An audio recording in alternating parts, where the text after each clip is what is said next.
भगवान की प्राप्ति भगवान के प्रेम के द्वारा होगी। हे माता जी, आसक्ति ही ऐसा बंधन है जो कभी पुराना होता नहीं। प्रसंग मजरम पाशम आत्मनः कवयो विदुहु स एव साधु सुकृतो मोक्ष द्वारम अपागतम। आसक्ति ऐसा बंधन है जो कभी जीर्ण शीर्ण होता नहीं, पुराना होता नहीं। और पुराना होने की बात तो छोड़ दो, ये और ज्यादा से ज्यादा मजबूत होता चला जाता है और अधिक दृढ़ होता चला जाता है। तो अब इस आसक्ति को समाप्त करने पर ही अविद्या की निवृत्ति होगी, दुख की निवृत्ति होगी। और आसक्ति का छूटना बड़ा कठिन है, क्योंकि जीव को आसक्ति करने का अभ्यास एक जन्म का नहीं, कई जन्मों का आसक्ति करने का अभ्यास जीव को पड़ा है, कई जन्मों। कैसे छोड़ दे आसक्ति को? एक दो जन्म की आसक्ति तो नहीं, लाखों करोड़ों जन्म की आसक्ति का अभ्यास खड़ा हुआ। भगवान बोले कोई बात नहीं, छोड़ने की जरूरत नहीं। ज्ञान मार्ग में आसक्ति का त्याग, आसक्ति की निंदा है, और भक्ति के मार्ग में आसक्ति का बड़ा आदर है। श्री निम्बारकाचार्य ने तो अपने सिद्धांत को आसक्ति के ऊपर केंद्रित कर दिया। इसलिए हमारे संतों में कहावत है निम्बारक आसक्ति।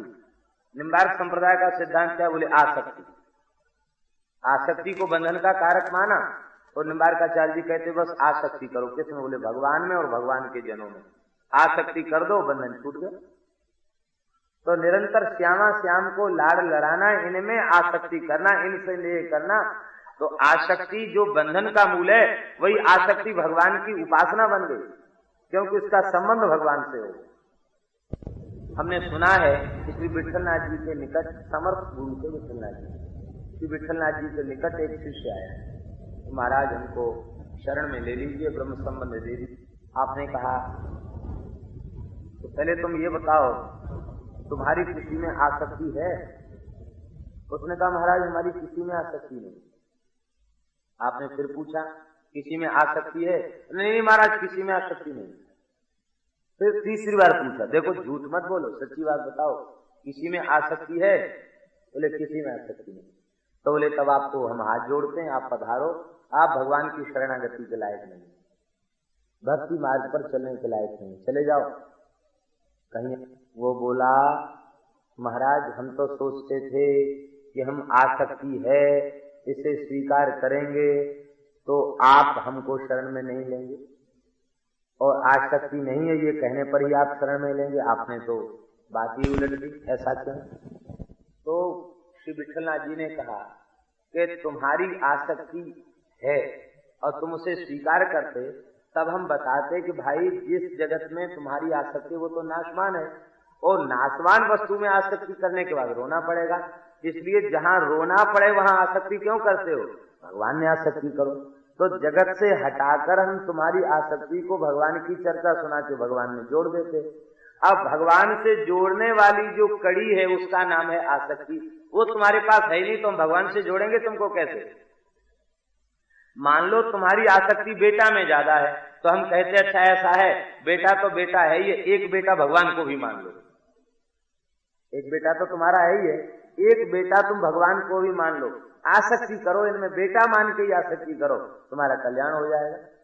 लेकिन भगवान से जुड़ने वाली वस्तु तेरे पास है ही नहीं, तो मैं अपनी ओर से कहां तक जोड़ूंगा तुझे भगवान से? बोला महाराज देख लो, हम आपके शिष्य बनते तो बहुत भेंट करते, देखो बहुत भेंट लेके आए, हमारे जैसा शिष्य आपको नहीं मिलेगा। गोसाई जी ने उसकी मुहर की थैली पैर से ठुकरा दी और कहा मेरे जैसा कोई गुरु भी नहीं मिलेगा, भाग जाए यहाँ।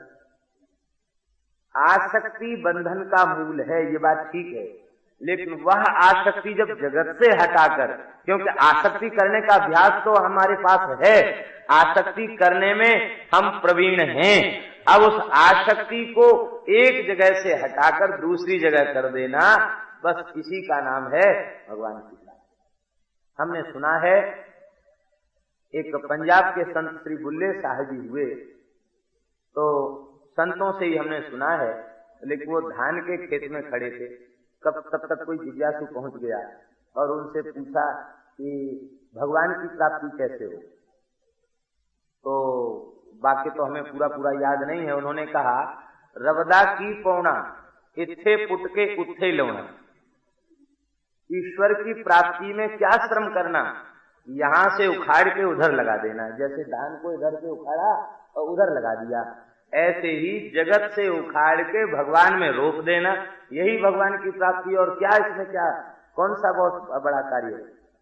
खेती में काम कर रहे थे, वो सहज शब्दों में उन्होंने भगवत प्राप्ति की बात बता दी।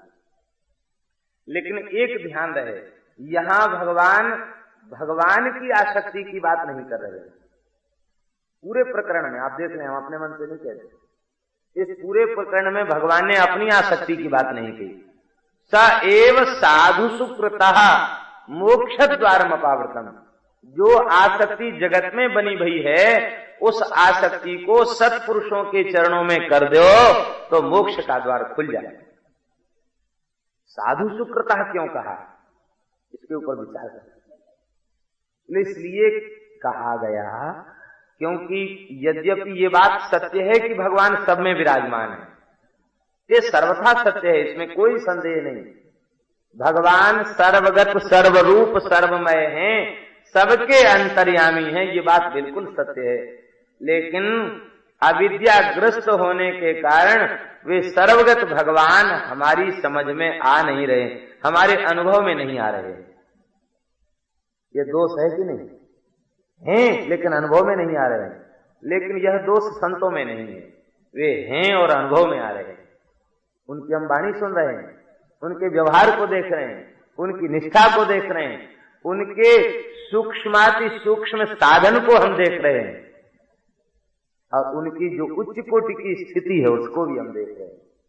तो जिन संतों का व्यवहार विचार और उनका ज्ञान, उनके विवेक का लाभ हमें प्राप्त हो रहा है, उनकी क्षमा कृपा दया सरलता कोमलता तितिक्षा आदि दिव्य गुण हमारे अनुभव में आ रहे हैं, उन महात्माओं में आसक्ति करना कठिन है नहीं।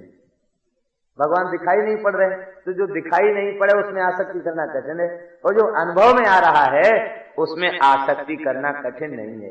तो महात्मा दिखाई पड़ रहे हैं, महात्माओं में आसक्ति करो। महात्मा किसे कहते हैं? जो भगवान से जुड़ा हुआ है उसे महात्मा कहते हैं, जो भोगों से जुड़ा हुआ है उसे दुरात्मा कहते हैं। कोई बहुत बड़ी बात नहीं, सीधी सीधी परिभाषा। जो पूरी तरह से भगवान से जुड़ा वो महात्मा है, जो संसार से जुड़ा है वो संसारी। भगवान में आसक्ति नहीं, भक्त में आसक्ति। आप लोग कहेंगे भक्त में आसक्ति करने से क्या होगा? बोले भक्त स्वयं तो अनासक्त होते हैं, उनको संसार में किसी में आसक्ति होती है। और जब उन संतों से कोई आसक्ति करता है तो वे सच्चे संत होने के कारण उस जीव की आसक्ति को अपने से जोड़कर नहीं रखते, वो भगवान से जोड़ देते हैं। क्यों? बोले हमारे यहाँ संतों में गुरु महाराज बता देते हैं एक बात। क्या? बोले देखो, आपने किसी वस्तु को स्वीकार मत करना, जो आवे उसे भगवान को सौंप देना। ये गुरु महाराज बता देते हैं पहले। हम शरणागत हैं, हम अन्य स्वीकार नहीं, प्रसाद को स्वीकार करना चाहिए। प्रसाद कौन बनता है? जिसे भगवान अंगीकार कर लें। तो जब कोई जीव संत से प्रेम करता है, संत में आसक्ति करता है, तो वे संत ऐसी बढ़िया सत्संग की बात बताते हैं तो उसकी आसक्ति भगवान में हो जाती है। अपने पास आई हुई वस्तु को भगवान के चरणों में डाल देते हैं। वे अपने से जोड़कर नहीं रखते, भगवान से जोड़ देते हैं। और जो लोग अपने से जोड़ के रखते हैं वे निश्चित ही स्वार्थी हैं, क्योंकि उन्हें कुछ रुपया चाहिए या पैसा चाहिए या कोई वस्तु चाहिए, तब वे अपने से जोड़ के रखते हैं। वो वस्तुता जो भगवान के सच्चे भक्त होते वे अपने से जोड़कर नहीं रखते, वे श्री ठाकुर जी से जोड़ देते। कैसे? बोले श्रृंखला संबंध से जीव भगवान से जुड़ जाता है। जैसे डिब्बा, उस डिब्बे में भले ही सोना भरा हो और इंजन से नहीं जुड़ा है तो स्टेशन पर खड़ा रह जाएगा, बिल्कुल चलेगा नहीं। और भले ही डिब्बे में कोयला भरा हो, लेकिन बस संबंध मजबूत है तो जहां इंजन जाएगा वही डिब्बा पहुंच जाएगा। इसी को श्री रामानुज संप्रदाय में आचार्याभिमान कहा है। जीव के कल्याण का शरणागति से भी ऊपर उपाय बताया आचार्याभिमान। बोले शरणागति करने लायक भी न हो तो केवल सत्पुरुष के चरणों में आश्रित हो जाए और वो कहे कि बस ये मेरे हैं और वे कहते भगवान मेरे हैं, तो बस वो जंजीर जुड़ गई। वयंतु श्रृंखला लगना रामानुज दयानिधे, वयंतु श्रृंखला लगना रामानंद दयानिधे।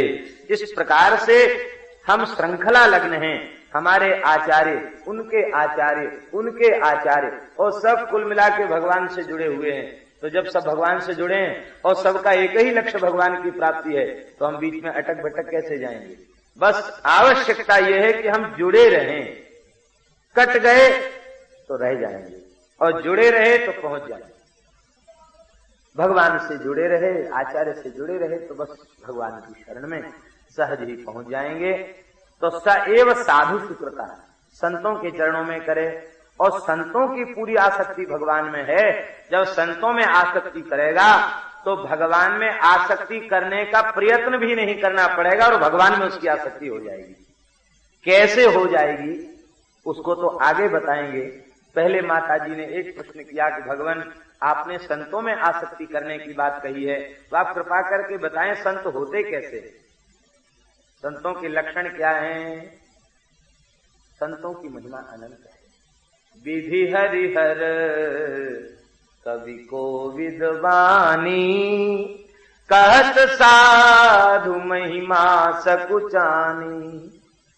सो मोसन कही जात न कैसे, साक बणिक मणि गुण गण जैसे। साग भाजी बेचने वाला हीरे जवाहरात की कीमत नहीं समझ सकता, ऐसे ही संत की महिमा विधि हरिहर कवि को विद्वानी, कहत साधु महिमा सकुचानी, सबकी वाणी सकुचा गई। ये महात्माओं के की अनंत महिमा है, लेकिन फिर भी कुछ ज्ञान होवे इसके लिए संतों के लक्षणों का 3 श्लोकों में वर्णन कर रहे हैं। बहुत ध्यान से श्रवण करें।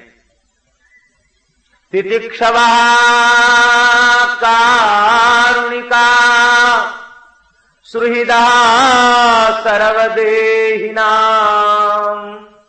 अजात शत्रवः शांता, साधवः साधुभूषणा। वे भगवान के भक्त सबसे पहला लक्षण है तितिक्षवा, वे सहनशील हो, सब कुछ सहन कर जाते हैं। सहन करने में एक रहस्य है, वो रहस्य की असहन तब होता है जब कोई क्रिया हमें अपने प्रतिकूल दिखाई पड़ती है, और प्रतिकूल क्रिया तब दिखाई पड़ती है जब हमें अपने प्रियतम का दर्शन नहीं होता, तब प्रतिकूल क्रिया। अपने व्यक्ति की क्रिया प्रतिकूल नहीं, अनुकूल ही दिखाई पड़ती। अपना व्यक्ति डांट भी दे तो उसकी डांट में भी अच्छा लगता है, दुख नहीं होता, हो अपनापन, उसकी डांट में भी सुख की अनुभूति होती है। तो संतों में तितिक्षा की प्रतिष्ठा होती है। उसका मूल कारण दास की तो यही समझ में आता है कि वे सब जीवों में भगवान को देखते हैं।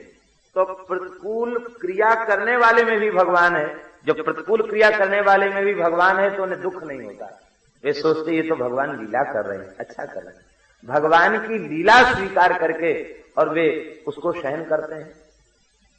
संत एकनाथ जी गोदावरी नहा के आ रहे थे, म्लेच्छ ने थूक दिया मस्तक पर, आप फिर नहा लिए, फिर थूक दिया, फिर स्नान कर लिया। 108 बार लोग कहते स्नान किया, 108 बार उसने थूका, अंत में वो चरणों में गिर करके रोने लगे। आप यहाँ सोचिए, ये रास्ता नहीं बदल सकते थे क्या? उसी रास्ते से जाने की क्या जरूरत थी जहां वो बैठकर थूक रहा है? वे रास्ता नहीं छोड़ रहे, उसी रास्ते से जा रहे हैं। क्यों? उस थूकने वाले में उन्हें दुष्ट का दर्शन नहीं हो रहा, उस थूकने वाले में उन्हें अपने भगवान का दर्शन। वाह प्रभु, आज आप ऊपर बैठकर बढ़िया धैर्य की परीक्षा ले रहे हैं, वाह।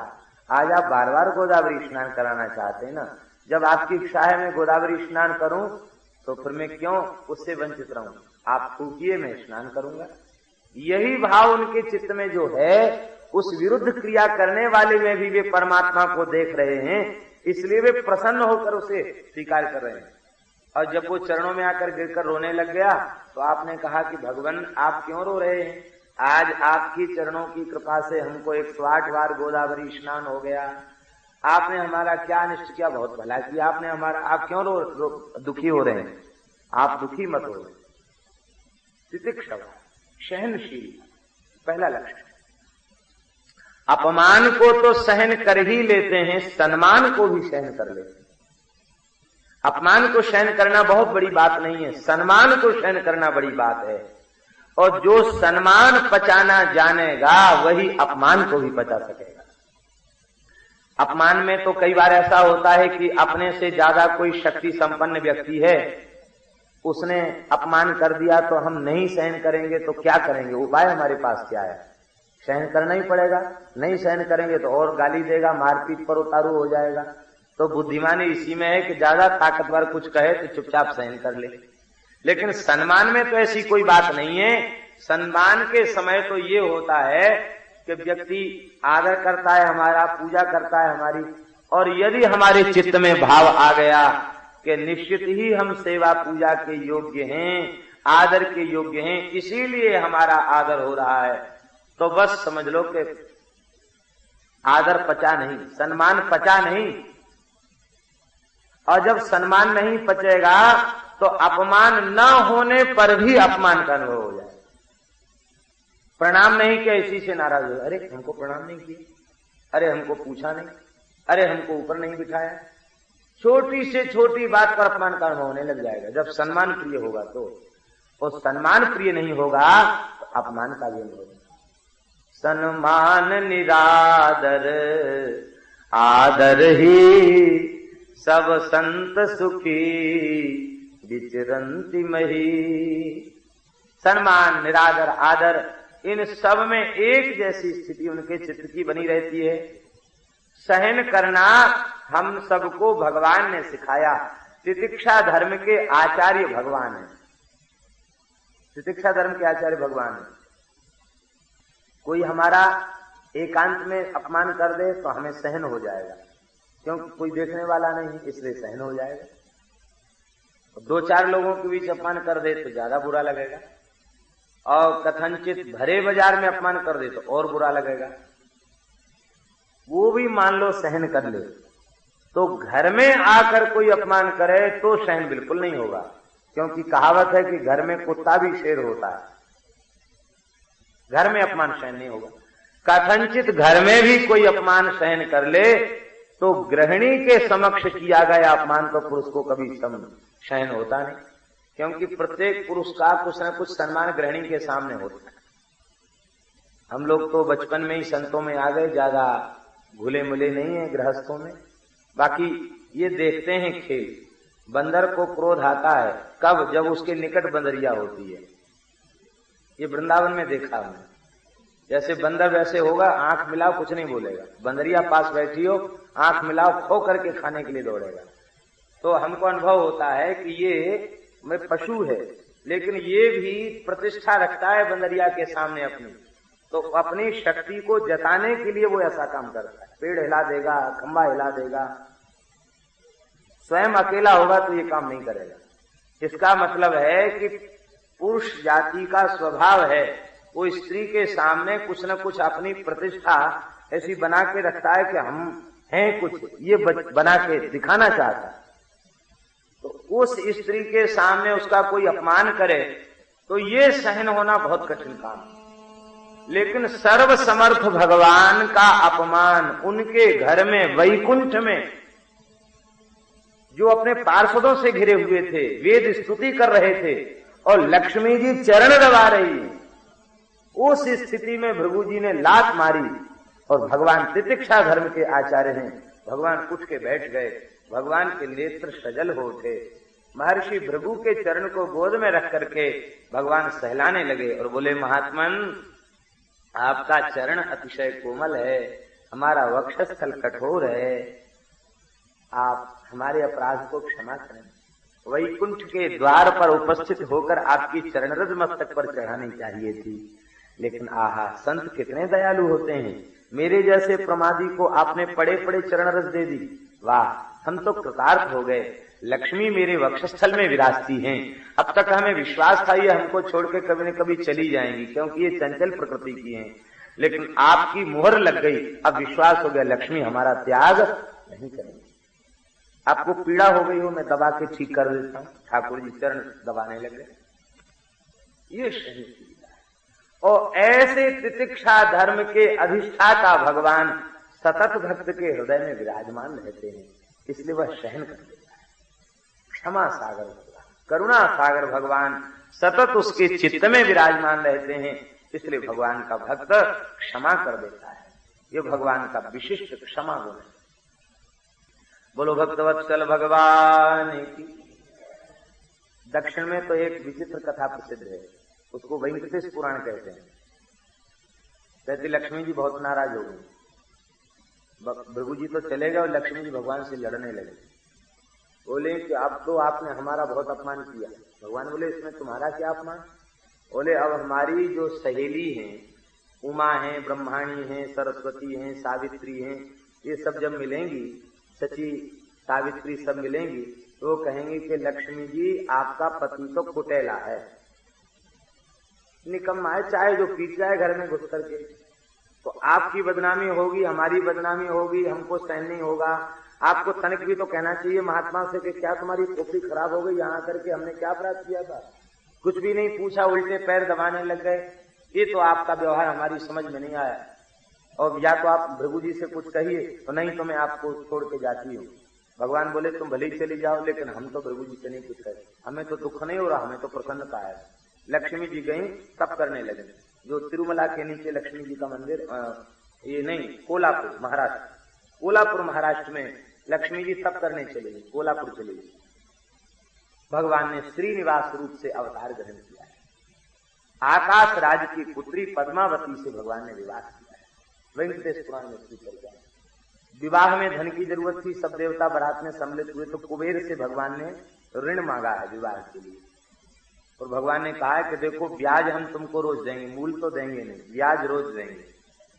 तो वो जो है ना, रोज जो चढ़ावा आता है ना, वो कुबेर का ब्याज है।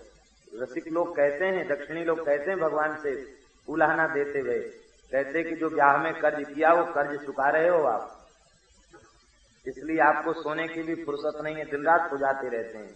वो इतना पुजाने वाला ठाकुर भी कोई दूसरा नहीं है। कितनी भीड़ होती है, कितना दर्शन में लोग जाते हैं, और दिव्य झांकी है तिरुपति बालाजी की। पद्मावती से विवाह हो गया। नारद जी पहुंचे कोल्हापुर, बोले तुम यहाँ तपस्या करती रह गई, उन्होंने तो दूसरा ब्याह कर लिया।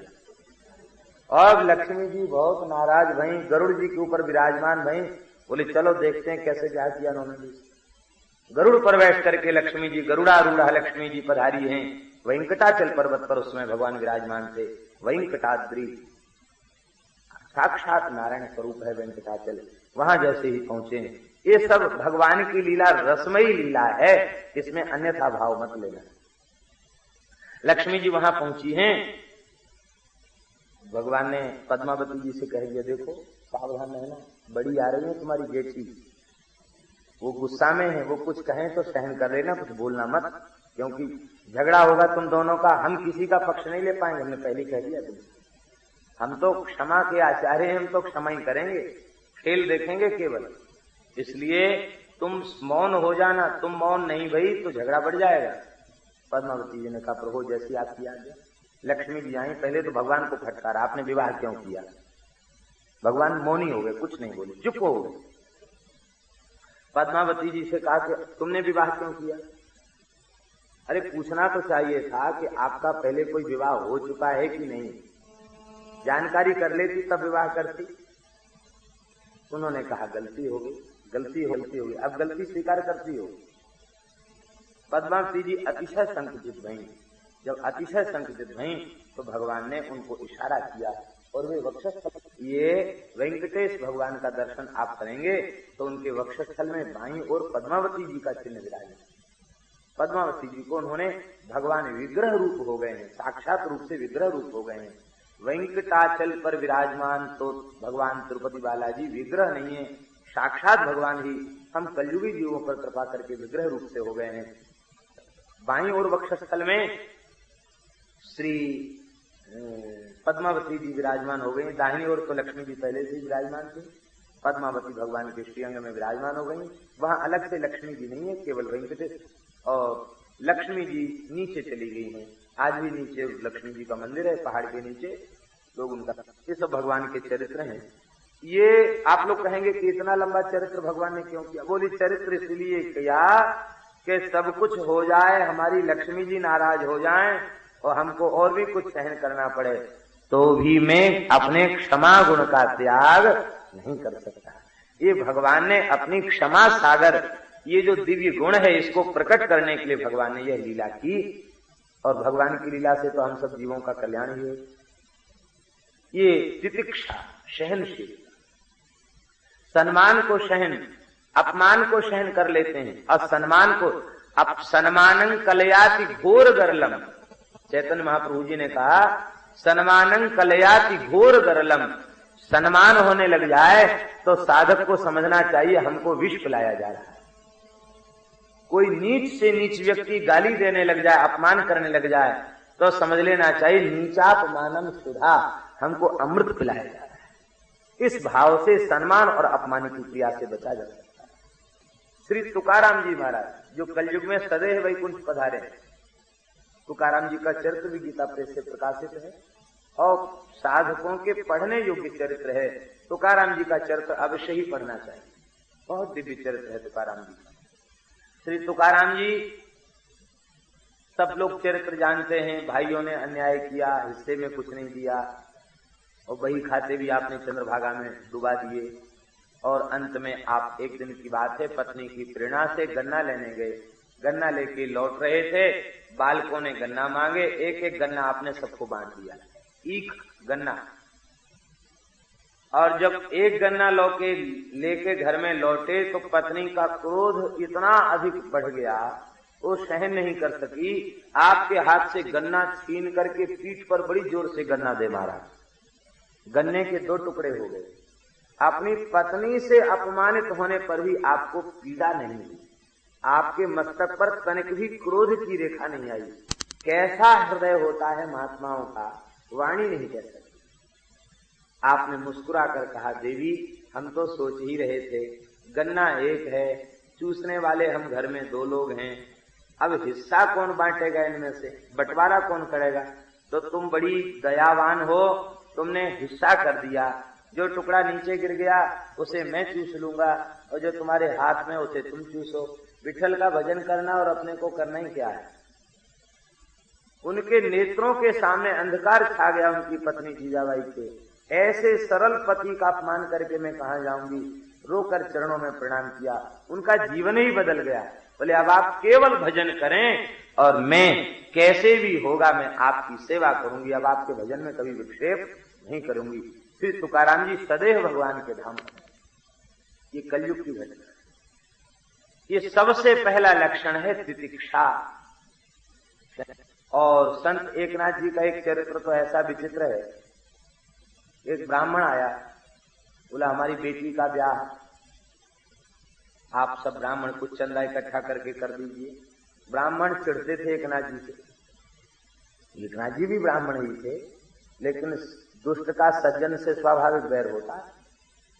तो वो कहने लगे ब्राह्मण कि ये एकनाथ जी को गुस्सा दिला दो तो हम तुम्हारी बेटी के ब्याह के लिए चंदा इकट्ठा कर देंगे। बोला गुस्सा दिलाना कोई बड़ी बात है, हम गाली देंगे। वो लोग अपने गाली देने से तो नाराज होते ही, तो हम उनके भगवान का अपमान करेंगे तब तो नाराज हो जाएंगे। तो वो तो अपने मंदिर में पूजा कर रहे थे एकनाथ जी, और जूता पहन के बिना नहाए मंदिर में घुस गया। एकनाथ जी को तब तो गुस्सा करना चाहिए, लेकिन एकनाथ जी पत्नी को बुलाकर बोले कि देखो देवी, आज का दिन बड़ा भाग्यशाली, आज हमारा दिन सफल हो गया, क्योंकि प्रातः काल एक महान प्रेमी ब्राह्मण का संत का दर्शन हो गया। भगवान के मंदिर का दर्शन करके इनको इतना प्रेमोन्माद जगा कि इनको जूता उतारने की भी सुध बुध नहीं रही, स्नान का भी होश नहीं रहा, मंदिर का दर्शन करते ही व्याकुल होकर दर्शन करने दौड़ पड़े। वाह, इतने प्रेमी महात्मा का दर्शन करके हम तो धन्य हो गए। देखो देवी, इनको प्रेम से स्नान कराओ। उन्होंने कहा चलिए पंडित जी स्नान कीजिए। आपने द्वारा स्नान किया, मंदिर का प्रक्षालन किया, ठाकुर जी की सेवा पूजा, क्रोध नहीं किया। अब एकनाथ जी के साथ भोजन करने बैठे वो पंडित ब्राह्मण देवता, विश्व धैर्यवान महापुरुष है, इतना करने पर भी क्रोध नहीं आया। तो इनकी पत्नी का अपमान करूं तब इनको क्रोध आ जाए। तो जैसे ही भोजन परोसने नीचे झुकी वो उचक करके आसन से उसकी पीठ पर बैठ गए और चोटी पकड़ ली। किसी भी पुरुष के व्यक्ति के घर में जाकर कोई ऐसा काम करे तो चाहे जो बना रहा है वो बिना पिटाई के छोड़ेगा नहीं, लेकिन जैसे ही पीठ पर उचक के बैठ गए, चोटी पकड़ ली, तो श्री एकनाथ जी ने कहा, देखो देवी, ये ब्राह्मण है, भूमि पर गिरेगा तो चोट लग जाएगी, इसको संभाल कर रखना। यह सुनकर उनकी पत्नी ने हंसते हुए कहा कि पुत्र को पीठ पर बिठाकर सेवा करने का तो हमको पहला ही अभ्यास है, पुराना अभ्यास है। ये बेटा ही तो है हमारा, पीठ पर बैठा है तो क्या है। मेरे जैसे दुष्ट को पुत्र कह रही है माता जी, अब तो चरणों में गिर के रोने लगे। अरे बोले पंडित जी, आप रोते क्यों हैं? आपने तो कृपा की, बच्चे जैसे खेलते हैं ऐसे ही तो आप खेल रहे हैं सवेरे से आके घर में। अरे महाराज, हम तो सवेरे से आपको सता रहे हैं, हमारी क्या गति होगी? हमको तो लोगों ने बहका दिया, इसलिए सवेरे से आपके पीछे पड़े हैं, लेकिन आपको गुस्सा नहीं आता। सारी बात ब्राह्मण ने बताई। एकनाथ जी बोले कि तुमने ये बात पहले क्यों नहीं बताई? पहले बता देते कि हमारे क्रोध करने से तुम्हारी बेटी के ब्याह के लिए पैसा इकट्ठा हो जाएगा, तो हम सबके सामने खड़े होकर खूब क्रोध करके दिखा देते। लेकिन ब्राह्मण देवता चिंता न करें, आपकी बेटी का ब्याह हमारे ठाकुर जी की ओर से होगा। और उनकी बेटी का विवाह श्री एकनाथ जी ने अपने ठाकुर जी की ओर से किया। ये संतों का पहला लक्षण है तितिक्षा, तितिक्षवा। दूसरा लक्षण क्या है? कारुणिका। उनमें विशिष्ट करुणा होती है, भारी करुणा संत के हृदय में होती है। सुहृद सर्वदेही नाम, प्राणी मात्र के सच्चे हितैषी होते हैं। अन्न वस्त्र आदि देने वाला वह हितैषी है, सच्चा हितैषी नहीं है। संसार की वस्तु देने वाला सच्चा हितैषी नहीं हो सकता, भगवान को दे देने वाला ही सच्चा हितैषी है। और ये भगवान के भक्त भगवान को दे देते हैं, इसलिए यही इनका सच्चा हित है। प्राणी मात्र के सच्चे हितैषी भगवान के भक्त होते हैं। सुहृदः सर्वदेही नाम, संसार के लोग जिन अपने पिता माता की संपत्ति के अधिकारी होते हैं, वो पिता माता मरने लग जाएं तो उनकी सदगति की चिंता नहीं करते। और हमने देखा है संत, उनके आश्रम का कोई जीव मृत्यु उसकी होने लग जाए तो उसके भी कल्याण का चिंतन करते हैं। उसके लिए भी पूज्य बाबा ठाकुरदास जी महाराज चंद्र सरोवर पर रहते, जब स्वस्थ थे तो कोई गौ माता शरीर छोड़ने लग जाए, ब्रजवासियों को लेके जाते, गौ माता के मुख में चरणामृत देते, गिरिराज जी का तुलसी दल देते, और श्री कृष्ण गोविंद हरे मुरारे हे नाथ नारायण वासुदेव, जब तक गौ माता का शरीर पूरा नहीं होता तब तक कीर्तन करते रहते। ये गोलोक धाम में आई है, यहाँ इसका जन्म हुआ, गोपाल जी को दूध पिलाया है, ये कीर्तन सुनकर भगवान की सेवा में जाए। ये संत का भाव देखिए। घर में कोई मरने लग जाए तो गीता नहीं सुनाते। खाक चौक वाले हमारे पूज्य महाराज जी, एक गौ मरणासन्न हो गई, मृत्यु निकट आ गई। महाराज ने हमारे पास खबर भेजी, बुलाओ। बोले देखो ये गौ माता जा रही है, इनको गीता विष्णु सहस्रनाम सुना दो। कंबल डाल दिया, उसके पास बैठ गए। नहीं, यहां से नहीं, कान के पास बैठ के सुनाओ, सीधा शब्द कान में जाना चाहिए, जोर से सुनाओ। ठीक है, बैठ के सुनाने लग गए। उच्च स्वर से गीता और विष्णु सहस्रनाम सुनाया, भगवान का चरणामृत गौ को दिया, और विष्णु सहस्रनाम पूर्ण होती सर्व प्रहरणा युद्ध ओम नम इति कहती गौ माता ने देह त्याग कर दिया। पूरी गीता सुनी, पूरा विष्णु सहस्रनाम सुना, कान खड़े करके, और इसके बाद देह त्याग। इसके बाद संतों की लीला बड़ी विलक्षण होती। इसके बाद उनको संस्कार किया गया गौ का। महाराज ने 11 रुपए दक्षिणा हमको दिया। पुरानी बात, कम से कम 10-12 साल तो हो गए होंगे, ज्यादा भी हो सकते। वो बहुत संकोच लगा हमें कि महाराज जी हम क्या करेंगे। कहते नहीं देखो, तुम ब्राह्मण हो, इस गौ का कल्याण कैसे होगा, इस शास्त्र की विधि लो। अब मैं श्री भक्तमाली जी महाराज के पास आया, मैंने महाराज हमको संकट में डाल दिया, महाराज जी ने 11 रुपए दिए, क्या करें। बोले देखो, यमुना जी जाओ, स्नान करो, और यमुना जी से जल भर के ले जाओ, गोपेश्वर का पूजन करो। गोपेश्वर महादेव पशुपतिनाथ हैं, इनका पूजन करो, और पंचामृत और पुष्पमाला और बिल्व पत्र में 11 रुपए खर्च कर दो। 1 रुपए बच जाए तो दक्षिणा में चढ़ा दो और प्रार्थना करो कि गौ माता को गोलोक की प्राप्ति हो। महाराज जी ने कहा तो हम ये काम करके, उनकी आज्ञा से करके। ये बाल्यकाल की घटना है। ये घटना कोई अपनी घटना का प्रकाशन हम नहीं कर रहे हैं, इस अंश में सुना रहे हैं कि संतों के निकट रहकर उनका सर्वभूत हितैषी स्वभाव देखा है। सुहृदः सर्वदेहिनाम, प्राणी मात्र के हितैषी। आश्रम में गाय भी है तो उसे भगवान की प्राप्ति हो जाए, ये कैसा हृदय होता महात्माओं का। सुहृदः सर्वदेहिनाम, और कैसे होते बोले अजात शत्रवः, उनकी शत्रुता किसी से नहीं होती, शत्रु पैदा ही नहीं हुआ। निज प्रभुमय देखें जगत के ही सन करहीं विरोध, अजात शत्रवः। और कैसे होते हैं बोले शांता, क्षोभ रहित होते हैं, उद्वेग रहित होते हैं। इतने उद्वेग रहित होते हैं कि उनसे कोई उद्विग्न नहीं होता और वे किसी को उद्विग्न नहीं करते। यस्मान नोद विजते लोको और लोकानोद विजते चया, ऐसे महात्मा किसी से उद्विग्न नहीं होते, किसी को उद्वेग नहीं पहुंचाते। ऐसे महात्मा होते हैं, शांत होते हैं, उद्वेग शून्य होते हैं। साधवः, परोपकारी होते हैं। साधु भूषणा, साधुता ही उनका आभूषण होती है। और वे भक्त करते क्या हैं, कहते मयि अनन्येन भावेन भक्तिं कुर्वन्ति ये दृढ़ाम मत कृते त्यक्त कर्माणः त्यक्त स्वजन बांधवा। अनन्य भाव से मेरी दृढ़ भक्ति करते हैं। भक्ति के 2 विशेषण हैं, एक अनन्य भाव और दूसरा विशेषण है दृढ़ भक्ति। अनन्य भाव से मेरी दृढ़ भक्ति करते हैं।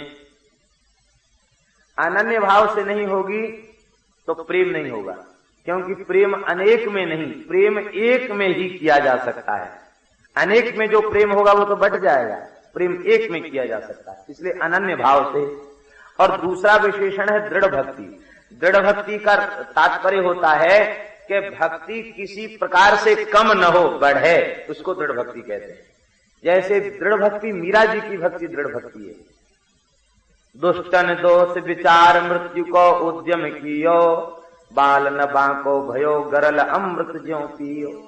भक्ति निशान बजाय के काहू ते नाइन लजी, लोक लाज कुल श्रृंखला तज मीरा गिरधर भजी।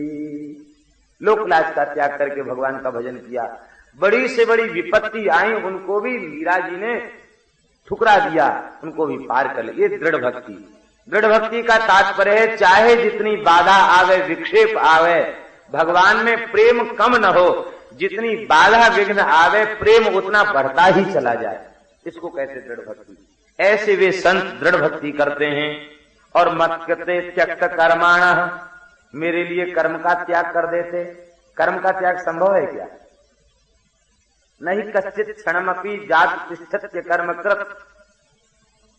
तो कर्म फल का त्याग, कर्म के फल का त्याग भी कठिन है। जैसे भोजन किया गया तो क्षुधा निवृत्ति होगी, तो क्षुधा निवृत्ति उसका फल है, उसका त्याग आप कैसे करेंगे? भोजन करेंगे तो भूख बुझेगी। इसका तात्पर्य है लोलुपता पूर्वक कर्म करने की जो प्रवृत्ति है, आसक्त होकर कर्म करने की जो प्रवृत्ति है, और उसकी जो फलाकांक्षा है उसका त्याग। फल तो मिलेगा लेकिन वह लोलुपता शून्य होकर के कर्म में प्रवृत्त होता है, निष्काम भाव से कर्म करता है, भगवत प्रसन्नता के लिए कर्म करता है और उस कर्म को भगवान को ही समर्पित कर देता है। मत कृते त्यक्त कर्माणः त्यक्त स्वजन बांधवा, वे स्वजन बंधु बांधवों का भी त्याग कर देते हैं। आप लोग कहेंगे कि जब ये भक्त का लक्षण है तो ये लक्षण तो हमारे में घटित होगा नहीं, हम अपने घर परिवार को छोड़ के कहां चले जाएं? त्यक्त स्वजन बांधवा ये लक्षण कैसे घटित होगा? इसका तात्पर्य केवल क्रियात्मक त्याग से नहीं है, अपितु भावात्मक त्याग से है। भीतर से ऐसा भाव बना लो, संसार हमारा नहीं, हम संसार के नहीं। ये सेवा के लिए मिला है, व्यवहार के लिए मिला है, आसक्ति करने के लिए नहीं मिला है। इस बात को समझ करके त्याग दे त्यक्त स्वजन, घर में रहकर त्याग। कैसे? बोले जैसे कमल जल में रहता है और जल से अलग रहता कि नहीं, ऐसे परिवार में रहकर परिवार से अलग। परिवार में आसक्ति करो, इसकी परिवार को कोई जरूरत नहीं। परिवार आसक्ति मन के द्वारा होती है और मन की जरूरत परिवार को नहीं है। और आपको विश्वास ना हो तो करके देख लो। अपने परिवार को बुला के बोलो कि हमने 16 आना मन तुम्हें दे दिया। ऐसा कहने के बाद चुप हो जाओ, ना तो 1 रुपया दो, ना शरीर से कोई सेवा करो। हो सकता है 2-4 दिन तो बाल भोग राजभोग मिले, बाद में फिर लोग कहेंगे कि मन तुमने हमको क्यों दिया, तुम्हारे मन को ओढ़ें कि बिछावें कि खाएं कि पिएं, चले जाओ वृंदावन, बिहारी जी को मन देना, हमको तुम्हारे मन की जरूरत नहीं। संसार को मन चाहिए ही नहीं। मन वस्तुतः केवल श्री ठाकुर जी के लिए समर्पित किया जा सकता है। आसक्ति भगवान। संसार को धन और तन 2 चीज चाहिए। जो संसार की वस्तु है संसार को दे दो। भगवान लक्ष्मीपति हैं, तुम्हारे धन की भी जरूरत उन्हें नहीं, उनको दे दो। संसार परिवार को धन की जरूरत है, दे दो। शरीर से सेवा भी कर दो, लेकिन चित्त का समर्पण भगवान के चरण। हे नाथ, आप ही मेरे हैं और हमारा कोई नहीं। ये त्यक्त स्वजन बांधवा का भाव। सगे संबंधी बंधु बांधवों का त्याग कर देते। और जब ऐसे भीतर से त्याग जब नहीं कर पाते तो बाहर का त्याग व्यर्थ हो जाता है। ऐसे व्यर्थ हो जाता है कि थोड़े त्याग के बाद ज्यादा संग्रह हो जाता है। जिस परिवार को हमने छोड़ा 10-5 सदस्य थे, अब यदि भीतर से नहीं छोड़ा गया है तो 1000-10,000 लोगों का परिवार हमारा परिवार हो जाएगा। अब उनके सुख में हंसो और उनके दुख में रो। हो गया काम। तो परिवार घटा नहीं, परिवार बढ़ गया। दुख घटा नहीं, दुख बढ़ गया। इसलिए त्यक्त स्वजन बांधवा का तात्पर्य हमारे सारे संबंध भगवान से हैं।